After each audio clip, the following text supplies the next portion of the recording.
Hey everyone, what is up? Today is July 24th. Happy Thursday to everybody joining us at home. I am your host today on Rebel Roundup, our daily news and opinion show, Tamara Ugolini, and I'm joined by my co-host and colleague and now friend, Drea Humphrey in British Columbia. How are you doing this morning or afternoon, depending on which side of Canada you're on, Drea? I'm doing good. It's nice and early out here in BC, but that's okay. Got to get to work because I don't know if you feel the same way, but it just seems like a lot of madness is happening at once right now. So should be a Yeah, good stream. it's the news the news just moves so quickly and people's attention spans are just so low that I feel like I live in a perpetual state of ADHD just trying to tackle everything. Yeah. And that is definitely true for today. We have a crazy busy jam-packed schedule that we're going to get to, but before we do that, I wanted to extend an invitation to the Rebel News birthday party. So we turned 10, I think it was back in March, and things, as you say, Drea, have just been so crazy trying to be everywhere and cover as much ground as we can that we kind of forgot to celebrate it. Mhm. So we are celebrating in September. I believe it's September 18th. Of Yeah. course, I should know this. Yeah. September 18th in Calgary. And you can check out all of the details and get your tickets at happybirthdayrebel.com. So that's our 10th birthday bash, and tickets are on sale. Obviously, it's not just a party, it's also a celebration of what Rebel has become and built over the last decade. And actually, Tamara Leach has just Yes. confirmed that she will be one of our participating live music guests. So that will be a fun time in and of itself. And of course, we're celebrating that we've brought you unforgettable and fearless journalism the last 10 years, unapologetic truth telling, and ultimately, and especially the last few years, standing up for freedom. So you can expect an evening with all of your favorite rebels and crew, both past and present. As I mentioned, live music and entertainment with Tamara Leach herself, cocktails, hors d'oeuvres, meet and greets, photo ops, and of course, as I've kind of already alluded to, a celebration of free speech, independent media, and you, the community that has made it all possible. So head on over to happybirthdayrebel.com, check it out for yourself, get your tickets there. And I think we do also have a potential venue, maybe a little teaser for Toronto. Don't hold your breath, not guaranteeing. But I know there were a few Ontarians that chimed in and said, hey, what about us here on the eastern side of things? So we are seeing if that is possible, but we'll have to just kind of wait and stay tuned. Some of our housekeeping this morning, otherwise, or I should say this afternoon, because I am an Eastern time zone. You can support us on this live stream and have your opinions heard and shared on a broader platform by giving us what is called a super chat or a Rumble rant, depending on what platform you're joining us on. We are streaming on YouTube and Rumble, and YouTube has the fun ability that if you're joining us after or post live, you can give us a super thanks. So it's a great way to support our journalism, ensure that we can continue to bring you this important work, and also have your comment, tip, or trick shared with a larger audience. So don't forget about that. Now, the headliners today, of course, we have Chris Barber and Tamara Leach that have been back in court. Gosh, I've lost track of how many days running it has been for these two under just basic and generic mischief charges. But they are to be sentenced today, so we'll get into some of that. Doug Ford, Ontario Premier, is, I would say, making life harder for Ontarians with his recent announcement that he wants to issue work permits to asylum seekers, the same ones that I think their permits are expiring. So anyway, we'll chat about that.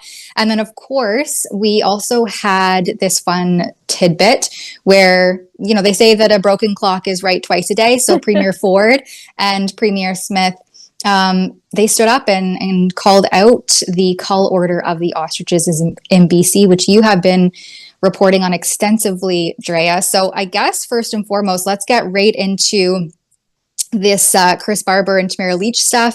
We have a post here from Chris Barber just this morning.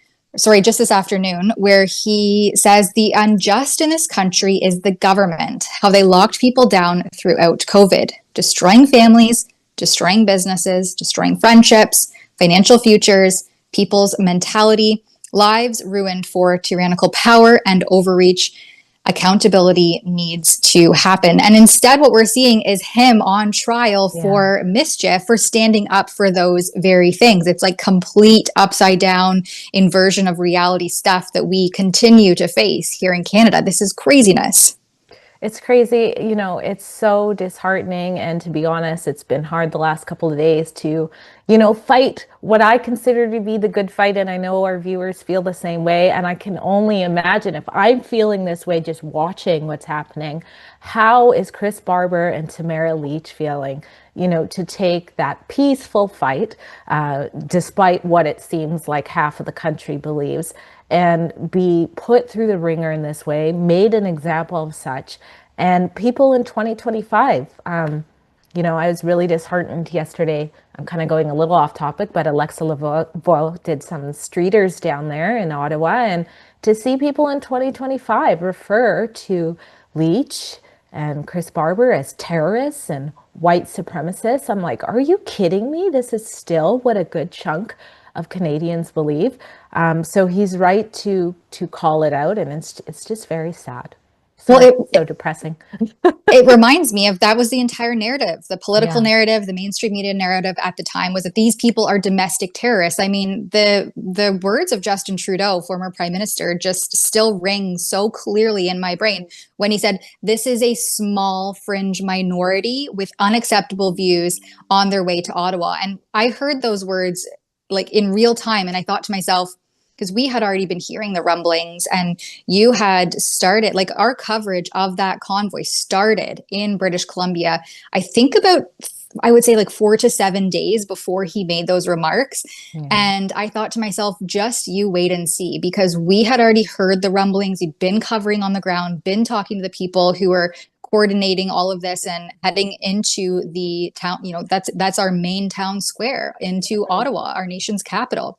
Yeah. And I thought to myself, just you wait and see. And then even I was completely unprepared for the magnitude and the numbers that actually showed up to gather and protest such extreme and intense government overreach into our lives. Like, there was Glenn, oh, I can never remember his last name.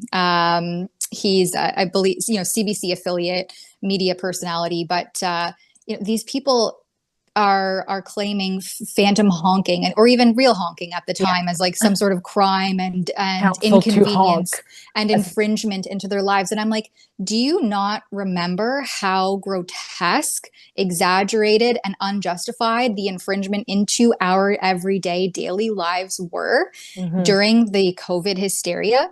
Mm-hmm. Yeah, there's his post there, and he plays, I think it's about a minute clip of like the honking that was happening in Ottawa, and it's like that came after almost 2 full years of average Canadians, citizens, media alike, like alternative Media media for like us sure. at Rebel News, opposing what the government was doing, and no one listening. Like, this comes after almost 2 years of being ignored by that very laptop and political class of people who were disregarding and slandering anyone who spoke up against the COVID happening. It's like, what else did you expect people to do after ignoring them and not listening to their concerns, which were very highly valid, for the better part of 2 years? Like, that's just craziness. The Yeah. people were at their brink. Their lives had been destroyed, their livelihoods ruined. I can attest to that personally, and I've talked to Mhm. countless Canadians along the way. Same with Tamara Leach and Chris Barber. They say it all the time. We met so many people who were on the brink of ending their lives, and we gave them hope heading to Ottawa to speak on their behalf. And 5 years, 4 years later, this is where they end up, the longest mischief trial in Canadian history. It's horrible. I just want to take people back to my experience too when it first happened. And I want to point out that Leach and Barber, we call them the leaders, but in many ways, they were just as shocked as many in Canada about how many showed up as well. It was such an organic, diverse, grassroots movement. And I remember it was like 5 a.m. in the morning. And for some reason, it was like such a heavily misty day when I went to go cover what I thought would just be like a handful of trucks coming from the Surrey area in British Columbia. And I'm walking through the mist and I'm going, oh my gosh, there are so many trucks here. If this many people are coming from just this spot, what are we about to see? And the world saw Canada take the peaceful stand. Again, counseling to honk horns is getting this longest mischief with the recommendation of 7 years of a sentence for Leach and 8 years for Barber. And these protesters, all they wanted at one point was a meeting. They got the honking under control in certain hours and they just wanted to speak. I mean, I know we're preaching to the choir, but it's horrendous. And I'm praying for the best outcome. Yeah, well, and I wanted to highlight too a post here from Daniel Freiheit of Lion Advocacy on X, and he is literally quoting and highlighting the judge in the decision that found Leach to be guilty. So Tamara Leach was saying things like, be strong, do not give in to fear and threats, show kindness, love will defeat hate. And then Daniel writes, the judge literally used these words against her to find her guilty of mischief. You can't make this up.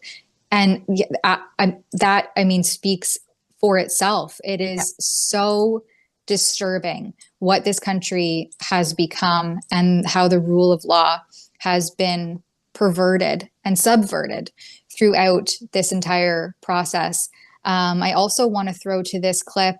Well, it's about 10 minutes, so we won't play it all. But Ezra posted to X just this morning for the second day of sentencing, like usually, as he's pointed out throughout the coverage.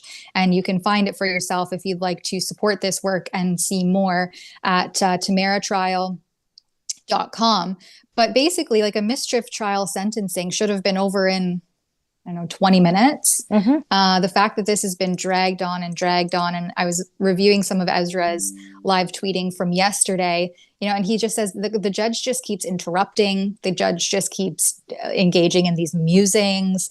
And, he suspects basically that the judge will be sad when this is all over because she'll go back to her boring old courtroom with no media attention. So I thought that was really an interesting thing. And that she didn't know that Canadians had their bank accounts frozen and basically seized by the government through the invocation of the wartime legislation that had been revamped as the Emergencies Act. Like how at this point and at this stage in the game do you not know that? That is just absolutely an injustice in and of itself. Anyway, maybe we'll play the first minute of Ezra's live tweet here. Yeah, especially with the beginning. And this will go on for months or years because it's imperative that we not allow the precedent to be set that a peaceful protester who is liaising with police. All Zionists have little teeny weeny little little mushroom dicks. I thought you were in jail. Oh, well, thank goodness. Breaking news for Ezra Levant. Dina's not in jail. Oh, my God. Hi, everybody. Ezra Levant here. It is Thursday morning. Behind me, the Ottawa courthouse. And in about half an hour's time, we will begin the second day of the sentencing hearing for Tamara Leach and her co-accused Chris Barber. They were the leaders, or as much as there was any leadership, of the trucker convoy, which 3.5 years ago was the greatest civil liberties movement in a generation in Canada, which helped end the lockdown in our abused country. It was a peaceful protest, the largest in history, I put it to you, but it embarrassed the government, so they've been prosecuting them ever since, the longest mischief trial in Canadian history. Anyways, yesterday, the Crown prosecutor made her case demanding 7 years in prison for Tamara Leach and 8 for Chris Barber. Absolutely absurd, never been a mischief sentence that long in history for protest. There's a lot of mischief charges for protests in Canada. They're typically left-wingers with Greenpeace or the G20 anarchists. I've read or heard 20, 30 cases of these because I've attended different mischief hearings for freedom fighters. And typically, if it's your first offense and there's nonviolence, you don't get any jail time. And Tamara Lich, by the way, has already served 49 days in jail because she was not bailed immediately. Pretty outrageous. In fact, I see Tamara Lich walking towards the court right now just by coincidence, and that's security that we have provided to her just because there's some riffraff in downtown Ottawa, and I'm not just talking about the politicians. Anyways, today... Yeah, maybe we can just cut there because Ezra goes on to give a nice, fulsome update. So again, if you want to support that and check out more, you can go to tamaratrial.com. And Ezra is currently live. I keep saying live tweeting. It's so hard to get out of that mindset. Live posting on X. And so that is also very enlightening to kind of just follow along. But yeah, he says that about 40 minutes ago that they're looking to get time served. So that would be, the 49 days that Tamara has already been in jail for as she awaited bail. I believe I have that right.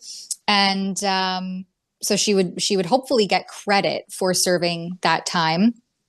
But the people of Ottawa, it's just absolutely staggering how out of touch with reality they are. And I mean, I think it's CBC 101 has just infiltrated the brains of these people. And there's, to me, it seems like no hope coming back from that kind of indoctrination.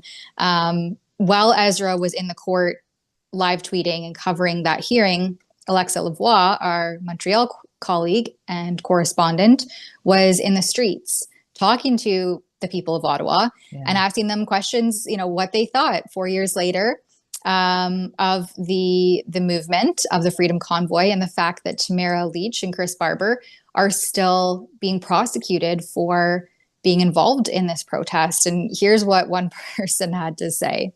Ask you quickly, what did you think about the Freedom Convoy 2022?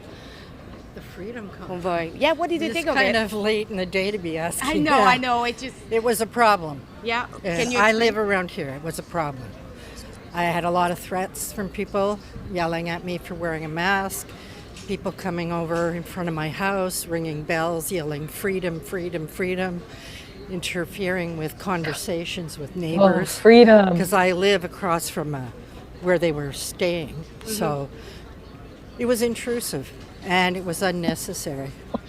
I don't think they accomplished anything. Mm-hmm. I think they were more of a laughing stock at the end. I think they've shown themselves for what they are. Also, I think the people who are the leaders were not just leaders of that group. I think initially they were anti-immigration. They were gun lobbyists. They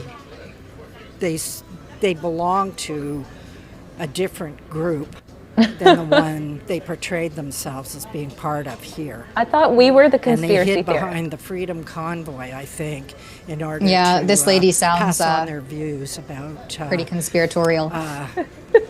Well, they're racist. Oh, yeah, there it is. Just, and nobody brought that up as much, but there because was they weren't. It wasn't true. There was no evidence of it. Near Parliament. Métis grandma Tamara Lich. Of color White being supremacist harassed and no. called names. And this had nothing to do with freedom, as they call it. I think it's just... Come get your grandma. Come get your grandma, please. Kind of like white supremacists. Mm-hmm.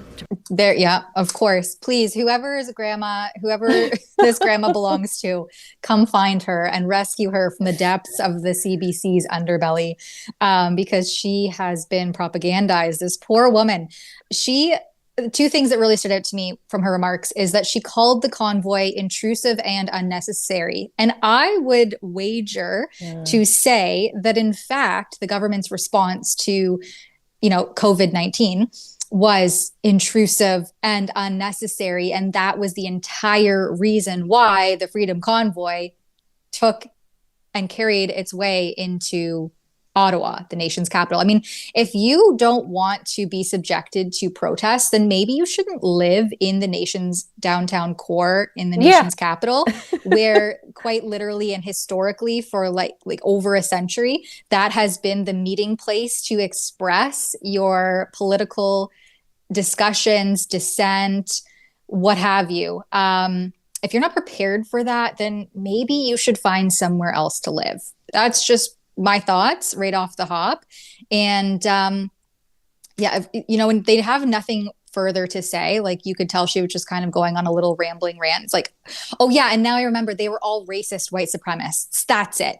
That's I've got it. You just have to get that in there because you have nothing else. There's like nothing else to stand on. And so automatically she's like, oh yeah, they're just racist white supremacists. And that could not have been further from the truth. I mean, that is the product of the rhetoric that we saw from politicians like Trudeau and the mainstream media from behind their keyboards who labeled them and painted them as such. And people like her just drank that while they double masked inside of their home and peered through the window, afraid of the word freedom. Yeah.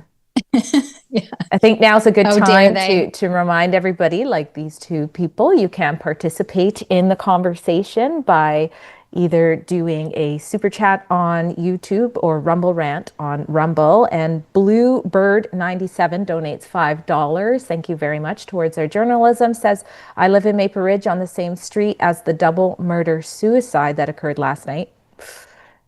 Ooh. Not sure if that will be covered in today's live stream. I actually didn't know about it, but that's very close to me. So I will definitely look into that. I don't know if we'll get to it in the stream or not, but thank you for that. It looks like there's, we just have a link here from Global News, 3 dead in Maple Ridge incident with an investigation underway.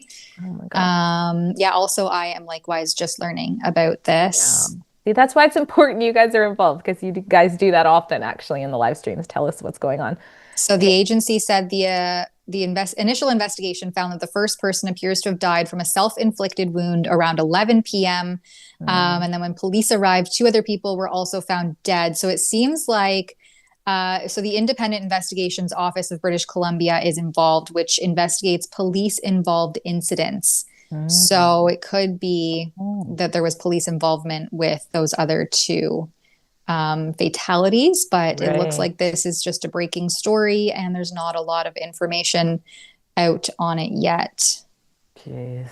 2 cars blew up and it was really crazy. Yeah, that's worth looking into. AMT60 responds to our invitation for people to join us in Calgary September 18th. For our birthday bash and says that my birthday, so AMT60's birthday, is also on September 18th, but it's in Ontario. Is Rebel going to be hosting events at the Whitby College like before? And says Tamara that they emailed you yesterday about it. You kind of spoke to this already, saying we're trying to find a venue in Ontario and we hope that works out and we'll keep you posted. Yes. And I did review the email. I wonder if we can, maybe I'll just spend just a couple quick minutes on this story because, thank you AMT 640 for your continued support. I said 640, but I meant 60. And for tipping me off. So it's basically about another COVID-19 vaccine mandate in Ontario. And this one comes from a mental health sciences center. And there's, some back and forth with AMT being a person who would want to apply to this position and being unable to do that because they still have I think it's double. They call it fully vaccinated. So you have to be 2 weeks post second dose prior to starting employment with this agency. And it's an Ontario government regulated agency. And so, they're still, we're here in 2025 and they are still mandating these shots for their workers. So I am looking into that, and thank you for bringing it to my attention with some links. And I mean, we'll see when the hysteria ends, but every time I do a story on vaccine mandates, everyone's like, oh, COVID's over. It's a thing of the past. No. Move on. Why are you talking about this still? No. What are the vaccines? Get over yourself. Get over it. La, la, la. And then I get people who are emailing me or contacting me or reaching out and saying, I still cannot become gainfully employed because there are COVID-19 vaccine mandates in place, especially in the healthcare sectors.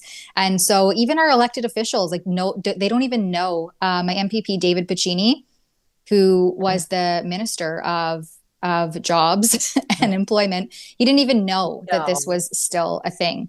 And that was, I think, 8 or 10 months ago that someone approached him and brought this to his attention. And what has he done since to try to remedy that issue? And staffing, healthcare, the crisis is still very much there. And I would say only getting worse. And we're still mandating these shots after what we know in terms of the evidence-based science, and with the vaccine injury support program being a complete disaster and mess, we're still mandating these things for people to be gainfully employed. It's utter madness. Well, and like Chris Barber posted today on X, there's been no accountability. So we can't let it go because we haven't learned anything from it as a country. And those who took a stand, like Barber and Leach, look what's happening to them. So thank you for your continued work exposing such an important issue that drastically negatively impacted our country. And the world. Yeah, well, on that note, let's hit a quick ad break, and then we will come back for more craziness in our beautiful country of Canada. Oh, hi, it's Ezra Levant here in Toronto with an important message because we need your help. Independent journalism in Canada is under attack. Government censors, big tech deplatformers, and the dying legacy media are all working together to maintain exclusive control on the information you receive. They don't want you to hear other voices like ours, and they really don't want you to be informed and to think for yourself. That's why the work we do here at Rebel News is so important. Our on-the-ground reporting, independent news shows, and special content you won't find anywhere else. It's all designed to give you trustworthy information and alternative viewpoints so you can decide for yourself. We don't get government money, and we are not owned by some big global conglomerate. We're funded by people just like you, so please support independent journalism and help us continue our work by subscribing and becoming a Rebel News Plus member today, right here on the page. Go to rebelnewsplus.com. Members get instant access to all of our shows, invitations to exclusive events, and access to our premium content like live event footage and documentaries you won't see anywhere else. Only Rebel News Plus members can join the conversation by participating in the comments section of our new website. That way you can have your say too. More than anything, though, you'll be able to take pride in supporting real, honest journalism, and you'll help our talented team continue to do the work to push back on the establishment. We really can use your help. We need it, in fact. So thank you, and enjoy Rebel News Plus. Alberta powers Canada, but Ottawa keeps limiting our potential. The Alberta Next panel wants your ideas to strengthen our sovereignty within a united Canada. Help decide what's next for Alberta. Visit alberta.ca/next. Do you agree with me? It is time to make Canada great again. And that is why we at Rebel News have teamed up with MCGA Hats to introduce, the fashion sensation of 2025. Oh, and by the way, these beautiful hats, they are made in Canada. We don't rely on cheap imports coming over from China. So what are you waiting for, folks? Show your pride. This is the perfect thing for a patriot to wear, or maybe there's a patriot in your life that you would like to gift such a hat. Please go to mcgahats.ca. That's mcgahats.ca. Don't be shy about it. Wear this cap. Let everybody know you want to make Canada great again. All right, welcome back. Our next story is on the British Columbia ostrich farm that has been under a call order from the Canadian Food Inspection Agency. And we have some political pushback brewing from Premiers Danielle Smith out of Alberta and Ontario Premier Doug Ford, which, as I mentioned, at least a broken clock is right twice a day. So this came from their meeting. The premiers and Prime Minister Mark Carney were invited to the Muskokas earlier this week to meet with Prime Minister Mark Carney and discuss all things Canada's trade, energy, and jobs. And they were asked about the ostriches during that press release. And Smith was really, she started off with that she's asked, I guess, her minister, what if this were happening in Alberta, what would they do differently? And Drea, so you wrote this up. So what are Smith and Ford saying about this issue with the ostriches in BC? Well, first I want to say, if you haven't already got on to the ostrich train, it is a remarkable example of government overreach. And in some ways, like the trucker convoy, not in size, but in spirit, I would say a remarkable example of the grassroots pushback and the momentum it's actually getting. So the CFIA, these birds have been healthy for over 180 days. They tested positive with the controversial PCR tests back in December, 2 dead carcasses. And the Canadian Food Inspection Agency is still hell-bent on killing them, even though now they've recovered, of course, from the avian flu, but they are set up and already engaged in prime research when it comes to therapeutics using the antibodies from the eggs to fight the very viruses like COVID-19 and now the avian flu that the government wants us to be so scared about. But much like the, the rescue jet that the Americans had to send to the Vancouver airport recently to save us before Canada could get ours on the ground, or in the air, I should say. The Americans are trying to save these ostriches in a big way. So if you don't know that, Health Secretary Robert Kennedy Jr. Has sent not one, but 2 letters, first to the head of the CFIA, now to our Minister of Agriculture, saying, hey, listen, let's save these birds. Let's work together on the science. And now in the second letter, and if you don't, just give them to us and we'll take it over. We'll take over all the expenses. So they're seeing the opportunity here. And then you have in this article, which it talks about, you have billionaire grocer John Katzimatidis, I hope I said that right, who is a philanthropist who loves animals, who has been, setting up meetings with Secretary Kennedy as well as Dr. Oz, who's the head of Medicare, and saying, let's get the animals on the ranch. So I just wanted to give everybody that history because this is huge pushback internationally. And now we have our premiers. We actually have a little bit of a clip of, like you said, the broken clock, Ford, and Premier Smith. Let's play a little bit of it.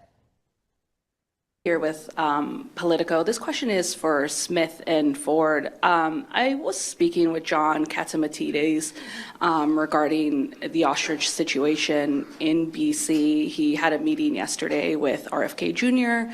and Dr. Oz on this matter.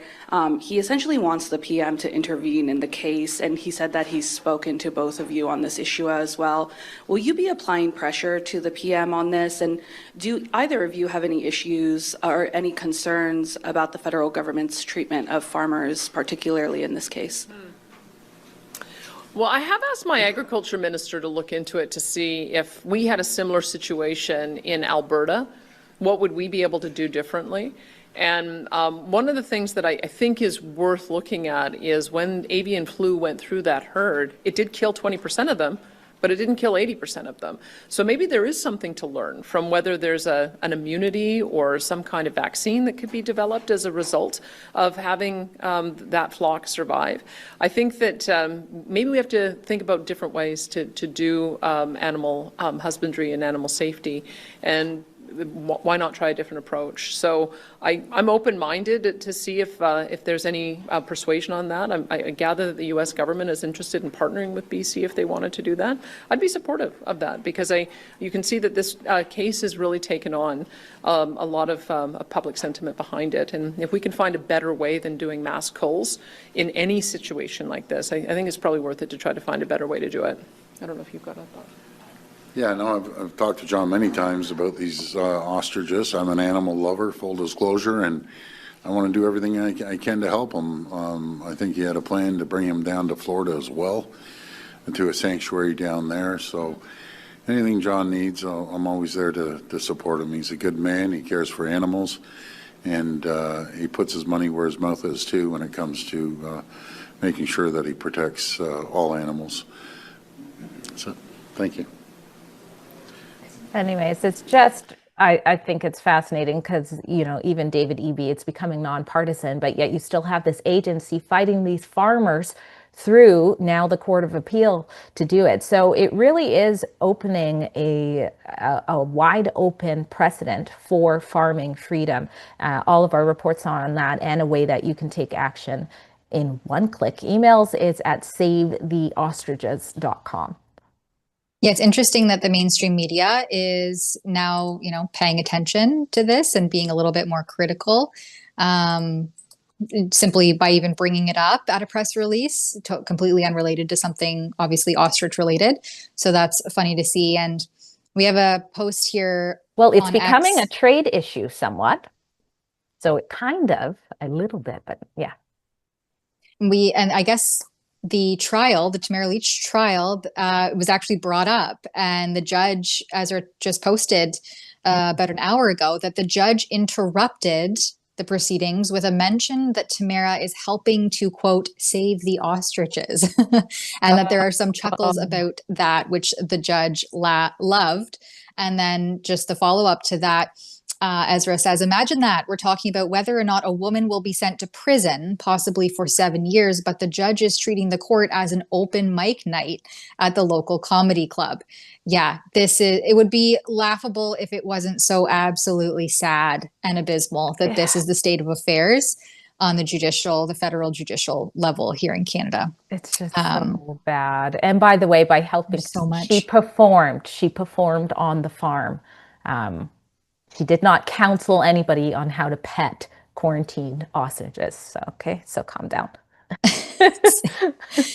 Oh my gosh. I'm just reading through some of these tweets. Everyone head over to Ezra's Twitter page or X page and read those posts, because my goodness, it just gets insane. I'm so glad he's there covering it, because he gets in there like no one else. And he, as you know, somebody who's trained in law, can dissect and then reshare the remarks and what's happening in the courtroom from a really unique perspective. So I really appreciate that. But anyway, getting back to some of our schedule, let's just hit the headliners. And then I think anything extra we can kind of come back to if we have some time. Sure. So I wanted to throw to Doug Ford, not being right anymore. Clock is work. Yeah, we struck a different hour now, and Doug Ford is back to being wrong.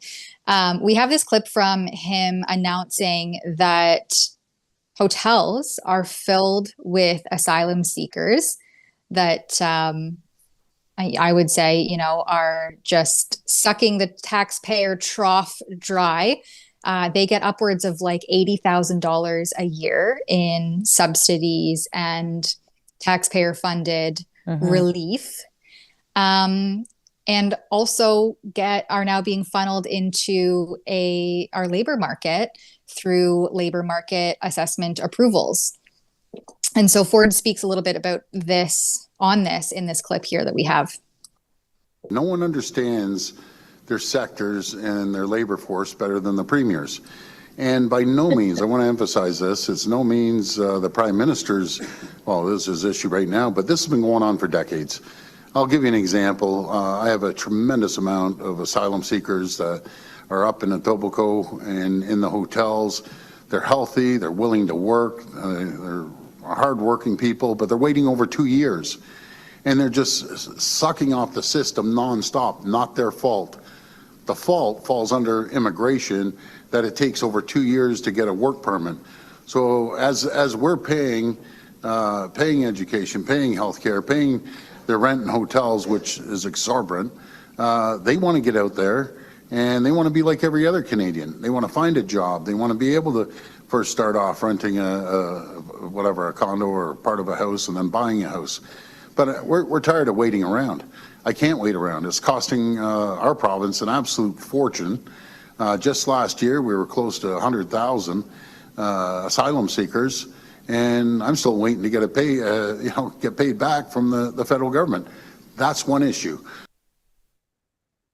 This guy is so out of touch. Actually, I'll have an interview out, I hope later today, on this with the director of the National Citizens Coalition, Alex Brown, where we talk about all of this. But they have just posted, they issued a press release shortly after the Muskoka gathering, which is really like a swanky kind of elitist location for the premiers and Mark Carney to be, having a meeting of the minds, so to speak.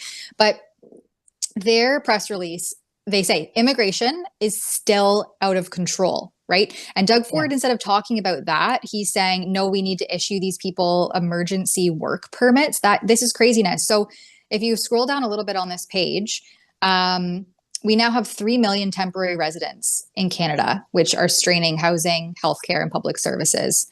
Hundreds of thousands of them are illegal or about to be illegal as their work permits expire, with no plan to address how we're going to get out of this mess.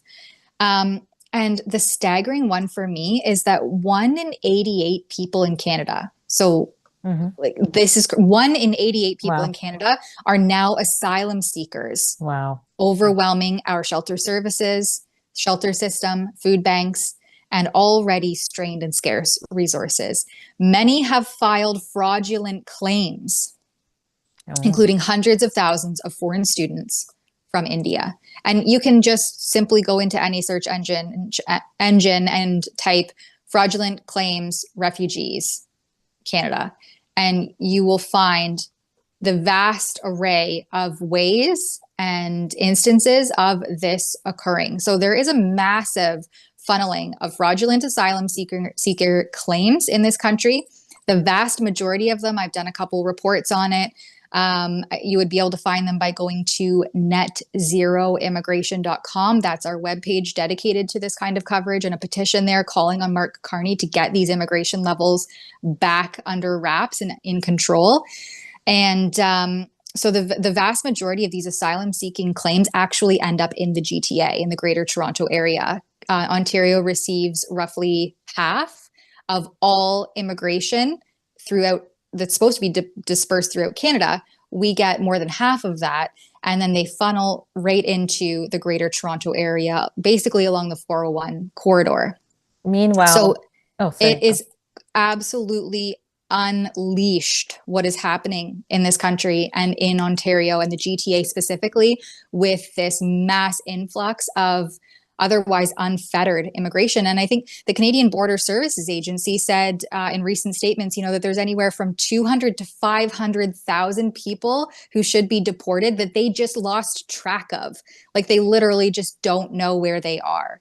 And so how exactly is this going to, this needs to be fixed immediately. When the House resumes in September, this needs to be a major political policy turning point, because this is absolutely a mess. It's a disaster. It's not only straining all of our social services and contributing to things like record unemployment, skyrocketing youth unemployment in this country, which is affecting the ability of our youth to have that previous launching pad into the job field and the sector and build their job experience. But it's also a massive national security threat and risk. And that's what the United States is saying about Canada and our borders and how they're porous, and, all the drugs and the trafficking, the human trafficking, the drug smuggling, and the government's not doing anything about it. No. So anyway, I'll have an interview out on that, as I said, hopefully later today, with Alex Brown of the NCC. But these stats are staggering. And what is Doug Ford doing? He wants to rush through work permits for people when we don't even know if their claims are legitimate in the first place, instead of prioritizing Canadian jobs, as they were literally just meeting earlier this week to discuss Canadian trade, opening up interprovincial trade barriers, preserving the Canadian economy. Well, what about preserving Canadians first into the job market? Doug Ford. Yeah, elbows up, right? And you know, like the US pointing out, again, like you said, what we're doing with our borders and things like that. But you also have the Indian Foreign Affairs Minister saying that we are literally Canada just welcomes their criminals over here. Like, we just make it so easy. And they're basically saying, like, what the heck are you guys doing? And then you have Ford being like, okay, now we're adding an extra layer. And I've done reports out here too about how hotels with suites are, you know, filled with asylum seekers. I don't know if they hop on a plane and just don't come back. And many of them, out here anyways, when I was out in Abbotsford covering that, they were all men. They didn't even look like they had family and children with them.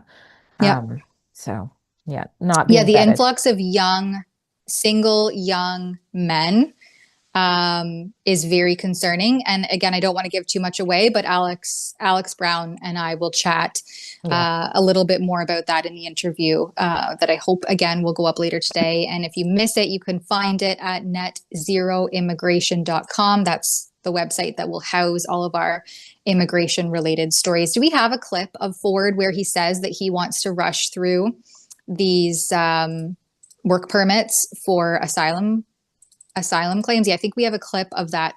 But he's going to use he's going to invoke the constitutional clause to do this. I mean, the fact that all of them were gathering earlier this week to discuss basically putting Canada first, which was a conservative campaign promise, part of Pierre Poilievre's platform, which obviously Carney has mostly stolen since being sneakily elected. But where were they on calling out this mass unfettered immigration and putting Canadians into the job roles first? Like, this needs to be immediately addressed, because if you look at the labor market impact assessment approvals map, I did a report on it a couple days ago. I'm just going to see if I can pull it up, if my rural internet connection could be any slower. I tell you, it has been a time the last few days. Yeah, so I did a report last week, July 15th. Headline: Liberals prioritize foreign workers over youth in economic betrayal. And in that report, you can find a hyperlink to the LMIA map, and you can see what has been approved. Like, these are landscapers, food counter attendants. So, like, think of whoever's working at, you know, your local Tim Hortons cash register, McDonald's, A&W. These are jobs that previously, 14-year-olds who are trying to enter the job market would be the first ones to seize. And they're not glamorous jobs by any means. Don't get me wrong. My first job, I was a cashier and a shelf stocker at Dollarama. Like, you've got to start somewhere. Yeah. And if we are giving temporary foreign workers all of these unglamorous jobs, how are our youth ever going to have a launching pad to get off of the ground from? So this is, I think, hindering an entire generation of Canadian youth. We see youth unemployment skyrocketing. In Ottawa, it's 20%, which is almost 10% higher than the national average of 11%. Like, these are crazy stats, and they're only going to continue to grow if we don't get this under wraps immediately. Especially with AI progressing as well, which is going to impact the job force as well. So exactly, we have to get this under wraps. We have a clip here of Ford, and we'll just play this one quickly for you.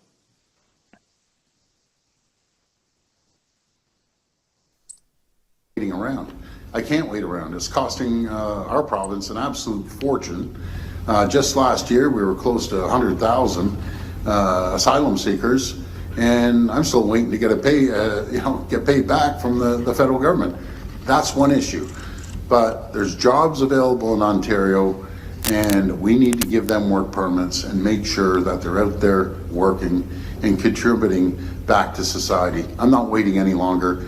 We're issuing work permits in Ontario. Yeah.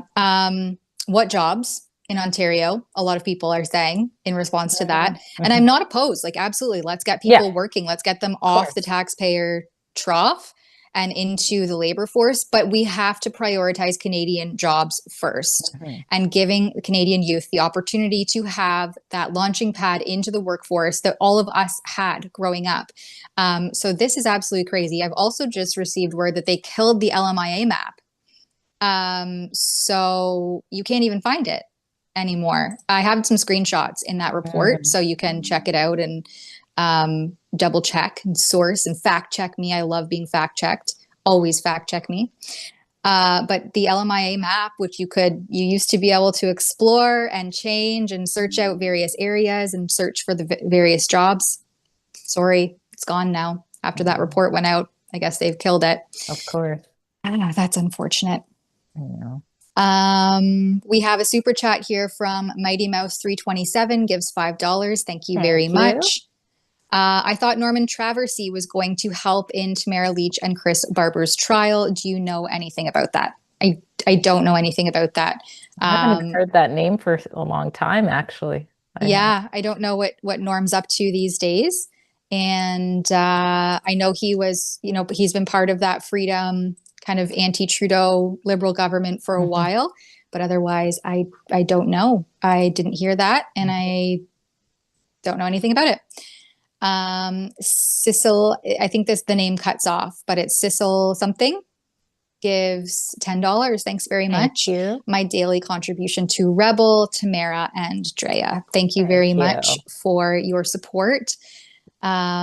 I see also here, funny thing, Job Bank of Canada, Government of Canada Job Bank needs some more Popeyes employees, and they're pending a labor market impact assessment application because, of course, the employer just could not find a Canadian worker for this job, and thus they've applied for a labor market impact assessment to hire a temporary foreign worker.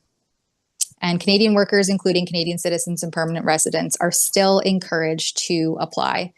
And I don't know. Oh, this is in Peterborough. Yeah, so it's funny because the government of Ontario and also primarily the government of Quebec, but in Ontario, we have what's called the Immigrant Nominee Program. And some would argue that it's morphed into this pay-to-play racket with government-approved jobs tied to LMIAs being sold. And this comes from the CBC. So I'm just going to put the link in here. Give me a moment. Show my work. As I said, fact check me. I love being fact checked. She'll do a report on you if you get it wrong. So these LMIAs are being sold illegally on platforms like Kijiji, and this comes from the CBC, for up to $25,000. And so this is just exploiting international students who are obviously desperate for permanent residency, and their permits are about to expire. And so the whole thing has really turned into a racket. And then you have the Ontario Premier Doug Ford standing up there instead of looking into any of this racketeering. He's just saying we're going to use the constitutional clause to rush through more of this. Yeah. So that is highly concerning, and he has to know that this is happening. So what's happening?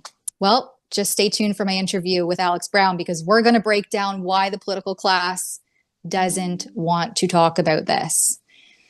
Yeah, I'm looking forward to that. It's a good one. Yeah. All right. I think we've hit all the headlines there, Drea. Is there anything in particular that you want to chat about? I know you shared a couple links in here. Well, there is. I'm torn between two stories of madness, but I think I'm going to throw to how you can't be a Christian rock star in Canada. Yes. Let's talk about Sean Foyt. I mean, this is just a complete disgrace for Canadians.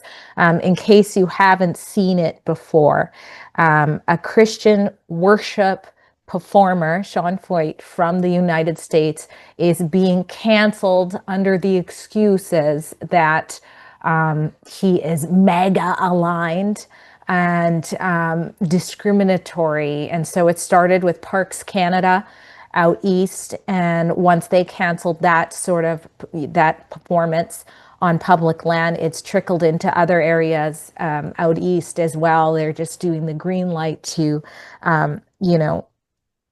punish he essentially just for having Christian beliefs, which is, of course, what he's saying. This is ridiculous. He's saying on his social media things like the demons are really angered.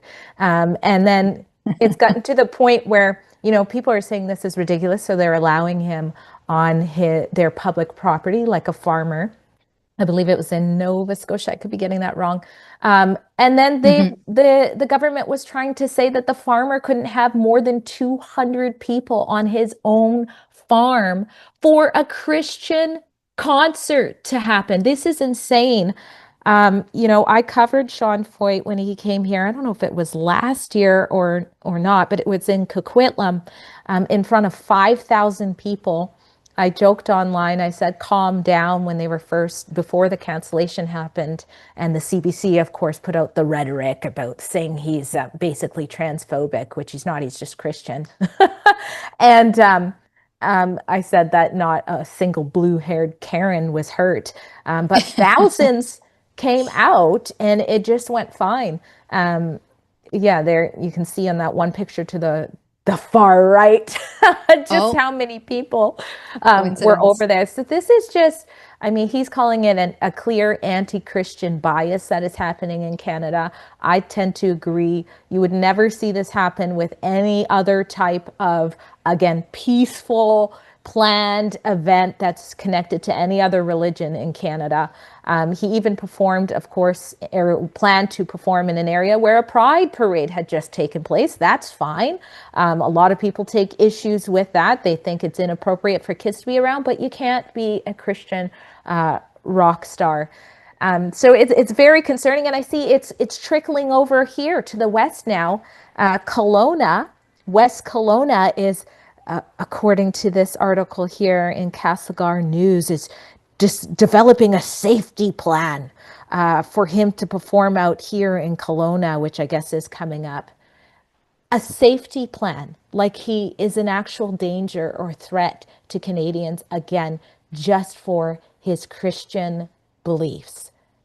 Yeah, and I keep coming back to the CBC and their wonderful headline here. Was this yesterday? Quebec City cancels concert of mega musician following lead of other Canadian cities. Like, to call someone a mega musician, it's just absolutely ridiculous. And toward the end of the article, I think it's the fourth paragraph. Yeah, the fourth sentence from the end. There's a quote here from, and I didn't even know this was a thing, but Transition Quebec. It's a political party in Quebec. Their party leader, who's, I guess, super relevant, Jackie Smith, said that the city should not make its spaces available to propaganda groups that insult our communities and seek to divide us on the basis of our identities. We don't want this hatred in our neighborhoods. These people are just absolutely unhinged. This is wild. Pastor Hildebrandt made a statement, and I'm just recapping, but he reminded Canadians that we're supposed to be founded on the supremacy of God, not bureaucrats. And again, how is this continuing to happen? It is shocking, it's embarrassing, it's concerning, and yet it's just a common thread we're seeing. The church is burning. Who got locked up during lockdowns? It was the pastors, even though we know we went out and explored. We didn't put them on blast because why would we? They should have the freedom to do so. But it wasn't just Christians gathering illegally. There is an attack on the West, which is founded on Christian Judeo values. And it's not going to be pretty if that continues for anybody, because Christian values surround free will and the ability for you to have the freedom to believe what you want to believe. And that is a core value for Canadians, and it should remain such. Yeah. Well, on a lighter note, we have our daily dose of cringe for you. Yeah. And it's a fun parody of Pierre Poilievre. So we'll have a look at this, and then we'll get to any remaining super chats before we sign off for the day. Back here, back at home. I like to get back here as often as possible, especially if it helps me get back into Parliament so I can be away from here as often as possible. Look at that. It's Carney's horse. Yet another small, woke, liberal horse. What experts are you talking about? So, did you hear about Carney and the way he flipped that pancake? I mean, he thought he'd be really good at it because he's done so much flip-flopping lately. But the problem was, he couldn't figure out if he should have his elbows up or down. We have to stop this ban on gas-powered vehicles.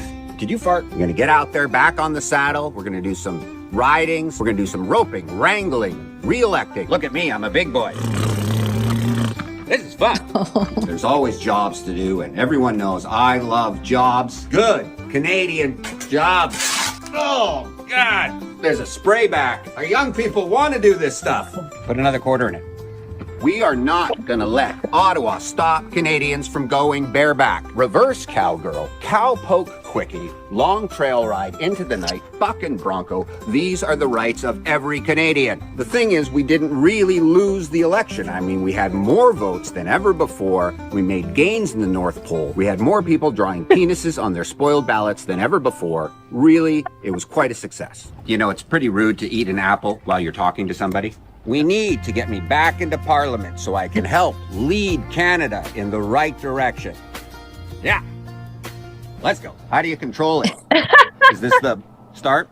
Should I just grab it? Round up all the criminals and put them in a stable facility. We're gonna fight for Alberta. We're gonna fight for oil and gas. We're gonna fight for indoor malls and tire stores. We're gonna let teachers teach. We're gonna let wizards whiz. We're going to let parents rent from their children.